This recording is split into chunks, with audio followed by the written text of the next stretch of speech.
श्री स्वामी समर्थ. जय जय स्वामी समर्थ. स्वामींचं नाव घेऊन मी या व्हिडिओला सुरुवात करते. चैत्र महिन्यातील पौर्णिमेच्या दिवशी कलियुगाचा देव म्हणणाऱ्या भगवान हनुमानाच्या बालरूपाची पूजा केली जाते. हनुमान जयंतीच्या दिवशी हनुमानाच्या बालरूपाची पूजा केल्याने भक्तांच्या जीवनातील सर्व संकट दूर होतात. तसेच बजरंगबलीची विशेष कृपा आशीर्वाद सुद्धा आपल्याला प्राप्त होतात. आणि यंदा 23 एप्रिल रोजी हनुमान जयंती साजरी केली जाणार आहे. हनुमान जयंती प्रत्येक चैत्र महिन्याच्या पौर्णिमेला साजरी केली जाते. चित्रा नक्षत्र आणि मेष राशीच्या संयोगाने भगवान शंकराचा 11 रुद्र अवतार हनुमानाचा जन्म आई अंजनीच्या पोटी झाला होता. हिंदू धर्मग्रंथांमध्ये हनुमानांना सर्वात जागृत देव मानले जाते आणि आजही कलियुगात ते शारीरिकरित्या उपस्थित असतात आणि त्यांच्या भक्तांचे रक्षण करतात. हनुमान जयंतीच्या दिवशी जर आपण हनुमानाची विशेष पूजा केली, सेवा केली, व्रत केलं तर त्यामुळे आपल्या जीवनामध्ये शक्ती, बुद्धिमत्ता, ज्ञान, धन, समृद्धीची आपल्याला प्राप्ती होते. त्याचबरोबर आपल्या जीवनामध्ये असणारे सर्व संकट हे साक्षात बजरंगबली दूर करतात. त्याचबरोबर या दिवशी जर आपण काही विशेष उपाय केले तर त्यामुळे आपल्या जीवनामध्ये असणारे सर्व दुःख, दारिद्र्य, संकट ह्यापासून आपल्याला मुक्ततासुद्धा मिळत असते. आणि म्हणूनच आपल्याला चैत्र पौर्णिमा व हनुमान जयंतीच्या दिवशी आपल्या घरामध्ये या झाडाचं फक्त एक मूळ घेऊन यायचं आहे.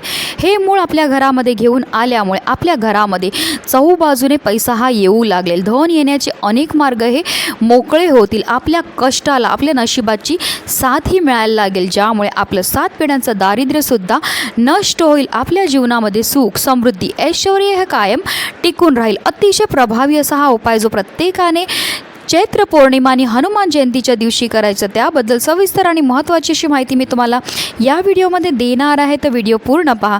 आणि जर तुम्ही माझ्या चॅनलवर नवीन असतील तर चॅनलला सबस्क्राईब करा आणि शेजारी बेल आयकॉनसुद्धा प्रेस करा, जेणेकरून तुम्हाला माझ्या नवनवीन व्हिडिओचं नोटिफिकेशन हे मिळत राहील. हनुमान जयंतीच्या दिवशी आपल्याला ब्रह्ममुहूर्तावर उठायचं, स्नान करायचं. स्नान केल्यानंतर जर तुम्हाला शक्य असेल तर पिवळ्या किंवा लाल रंगाचे वस्त्रांना तुम्हाला परिधान करायचं. त्यानंतर आपल्याला राम आणि सीता यांचं पूजाही करायची आहे, कारण बजरंगबली हे राम भक्त होते. म्हणून जे आपल्याला प्रभू रामचंद्र आणि माता सीताची पूजा करायची आहे आणि त्यानंतर बजरंगबलीची सुद्धा आपल्याला विधिविधानपूर्वक पूजा करायची आहे. जर शक्य असेल तर आवर्जून व्रत ठेवा. बजरंगबलींना प्रिय असणाऱ्या वस्तू आपल्याला अर्पण करायच्या आहेत. बजरंगबलींना गुलाबाची फुलं अतिशय प्रिय, चमेलीचं तेल अतिशय प्रिय, त्यांना गूळ आणि हरभरा याचा नैवेद्य आवर्जून अर्पण करायचं. त्याचबरोबर जर बुंदीचे लाडू अर्पण करता येत असतील तर आवर्जून ते करा. त्याचबरोबर हनुमान चालिसाचं पठण करायचं आहे. त्याचबरोबर जर तुम्हाला शक्य असेल तर घरामध्ये रामायणचं पठण करा. असं केल्यामुळे जे आपल्यावर बजरंगबली फारच लवकर प्रसन्न होतात. त्याचबरोबर पूजा केल्यानंतर गरजूंना आवर्जून तुम्ही दान करा. हनुमान जयंतीच्या दिवशी दानाला सुद्धा खूपच महत्त्व आहे. तर आपल्याला देवपूजा झाल्यानंतर लगेचच हा उपाय करायचा आहे. तर ज्या झाडाचं आपल्याला मूळ आपल्या घरी घेऊन यायचं ते म्हणजे पांढऱ्या रुईचं. पांढऱ्याच रुईचं आपल्याला मूळ हे आपल्या घरी घेऊन यायचं आहे, कारण रुईच्या झाडामध्ये 33 कोटी देवी देवतांचा वास असतो. पवित्र वृक्षांमध्ये रुईच्या झाडाची सुद्धा महत्त्वाचे स्थान आहे. त्याचबरोबर रुईचं झाड आणि रुईची पानं ही बजरंगबलींना अतिशय प्रिय. त्यामागे एक आख्यायिका आहे, अगदी थोडक्यात तुम्हाला ती सांगून देते. हनुमानाची माता अंजनी ही निस्मित गणेश भक्त होती. आपल्या पुत्रावर आपल्या उपास्य देवताची कृपादृष्टी व्हावी इतकेच नव्हे तर त्याला बळ, बुद्धी, विघ्नहर्तत्व नित्य लाभावे यासाठी अंजनी हनुमानाच्या गळ्यात मंदाराची किंवा रुईच्या पानाची माळ घालत असे. आपल्या मातेची स्मृती म्हणून हनुमान पुढे रुईची माळ गळ्यात धारण करू लागले आणि म्हणूनच भाविक त्यांना रुईच्या पानांची माळ घालतात. तसेच त्यांना 11च पानांची माळ ही घातली जाते, कारण बजरंगबली हे महादेवांचे 11वे रुद्र अवतार आहेत.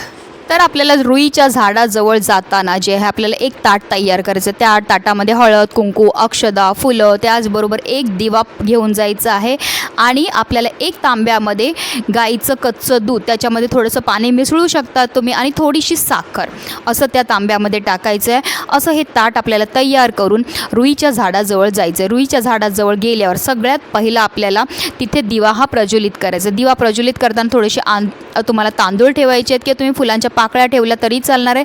त्यावर हा दिवा प्रज्वलित करायचा आहे. त्यानंतर त्या झाडाला हळद, कुंकू, अक्षदा, फुलं घेऊन गेले असतील तर फुलं अर्पण करायचे. त्याचबरोबर आपण जे जल घेऊन गेलेले आहेत ते जलसुद्धा आपल्याला अर्पण करायचं आहे.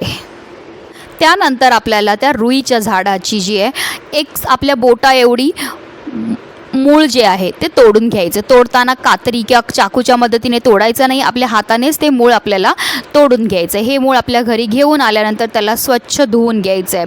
ह्याचबरोबर आपल्याला एक अजून वस्तू लागणार आहे, ती म्हणजे रंगारी हिरडा. आता रंगारी हिरडा तुम्हाला कुठे मिळेल? ते जिथे पूजेचं साहित्य मिळतं तिथे तुम्हाला सहज हे मिळून जाईल. आता हनुमान जयंतीच्या दिवशी तुम्ही सकाळीच हा उपाय करणार असेल तर रंगारी हिरडा जो आहे तुम्ही आदल्या दिवशी घेऊन आले तरीही चालणार आहे. तर ह्या दोन वस्तू आपल्याला ह्या उपायाकरता लागणार आहेत. आता आपल्याला देवघरासमोर बसायचं. एक लाल रंगाचा कपडा घ्यायचा आहे, त्यावर ही रुईच्या पानाची जी मुळी आहे ती, त्याचबरोबर एक रंगारी हिरडा, ह्या दोन वस्तू ठेवायच्या आहेत आणि हा लाल रंगाचा जो कपडा आहे तो आपल्या उजव्या हातामध्ये आपल्याला घ्यायचा आहे. आणि त्यानंतर आपल्याला जे आहे एक माळ जप हा करायचं. ओम श्रीम रामदूताय नमः, ओम श्रीम रामदूताय नमः, ओम श्रीम रामदूताय नमः या मंत्राचा आपल्याला 108 वेळा जप हा करायचा आहे. त्याचबरोबर आपल्याला एक वेळा हनुमान चालिसाचं पठणसुद्धा करायचं. ह्या दोन्ही अतिशय उच्च कोटीच्या सेवा आहेत. ह्या सेवा केल्यामुळे आपल्यावर बजरंगबली आणि प्रभू रामचंद्रांची भरभरून कृपाही होत असते. त्यानंतर आपल्याला ह्या पोटलीला गाठ मारायची आणि गाठ मारल्यानंतर आपल्याला ही पोटली आपल्या देवघरामध्ये असणाऱ्या प्रभू रामचंद्रांची मूर्ती असेल तर त्याच्यासमोर अर्पण करायची आहे किंवा फोटो असेल, जर तुमच्याकडे मूर्ती किंवा फोटो नसेल तर बाळ गोपाळ हे प्रत्येकाच्या देवघरामध्ये असतात. कारण प्रभू रामचंद्र हे भगवान विष्णूंचाच अवतार आहे, म्हणून आपण बाळगोपाळांसमोर सुद्धा ही पोटली ठेवली तरीही चालणार आहे. त्यानंतर आपल्याला प्रभू रामचंद्र आणि बजरंगबलींचं स्मरण करून बोलायचं आहे की आपल्या घरामध्ये असणारी जेवढी पण नकारात्मकता आहे, दोष आहेत, इडापिडा आहे, दारिद्र्य आहे, करणीबाधा आहे किंवा वास्तुदोष असतील किंवा इतरही कोणते दोष असतील ते सर्व नष्ट होऊन आपल्या घराची, आपल्या मुलांची, आपल्या पतीची भरभरून अशी प्रगती झाली पाहिजे. आपल्या घरामध्ये सुख, समृद्धी, ऐश्वर हे कायम टिकून राहिलं पाहिजे. अशा रीतीने आपल्याला मनोभावे प्रार्थनाही करायची आहे. त्यानंतर ती पोटली आपल्याला तिकडनं उचलायची आणि आपल्या घराच्या आतल्या बाजूला म्हणजे आपल्या घराच्या आतमध्ये जे मुख्य प्रवेशद्वारच्या उजव्या बाजूला आपल्याला ही पोटली जी आहे ती लावायची आहे. खिळ्याच्या मदतीने तुम्ही लटकवली तरीही चालणार आहे. कारण आपल्या मुख्य प्रवेशद्वार जो असतो तो आपल्या घराचं सर्वस्व असतं. कोणतीही वाईट गोष्ट किंवा कोणतीही चांगली गोष्ट ती आपल्या मुख्य प्रवेशद्वारामधनंच येत असते. आणि हा उपाय जर आपण हनुमान जयंतीच्या दिवशी आपल्या मुख्य प्रवेशद्वारावर केला तर त्यामुळे आपल्या घरामध्ये कधीही कोणत्याही प्रकारची वाईट शक्ती किंवा आपल्यावर कोणत्याही प्रकारची बाधा, करणीबाधा, इडापिडा, नजरदोष किंवा इतरही कोणत्या प्रकारचे जे ज्ञात अज्ञात शत्रूंपासून होणारे दोष निर्माण होतात त्यापासून आपल्याला मुक्तता मिळते. आपल्या घरामध्ये असणारी जी अलक्ष्मी येते घरातनं काढता पाय करून निघून जाते आणि ज्या घरामध्ये कोणत्याही प्रकारचे दोष नसतात त्याच घरामध्ये माता लक्ष्मीचं आगमन हे होत असतं. आता एकदा ही पोटली आपण आपल्या मुख्य प्रवेशद्वारावर लावली की त्यानंतर काय करायचं, प्रत्येक मंगळवारी आणि प्रत्येक शनिवारी तुम्हाला ह्या पोटलीला धूप, दीप, अगरबत्ती दाखवायची आहे. अतिशय प्रभावी असा हा उपाय नक्की करून पहा. हा उपाय केल्यामुळे तुमच्या जीवनामध्ये सुख, समृद्धी, ऐश्वर हे कायम टिकून राहील, ज्यामुळे तुमच्या घराची भरभरून अशी प्रगती होणार आहे. म्हणूनच व्हिडिओ जास्तीत जास्त लोकांपर्यंत शेअर करा जेणेकरून प्रत्येकाच्या आयुष्याचं कल्याण हो. श्री स्वामी समर्थ.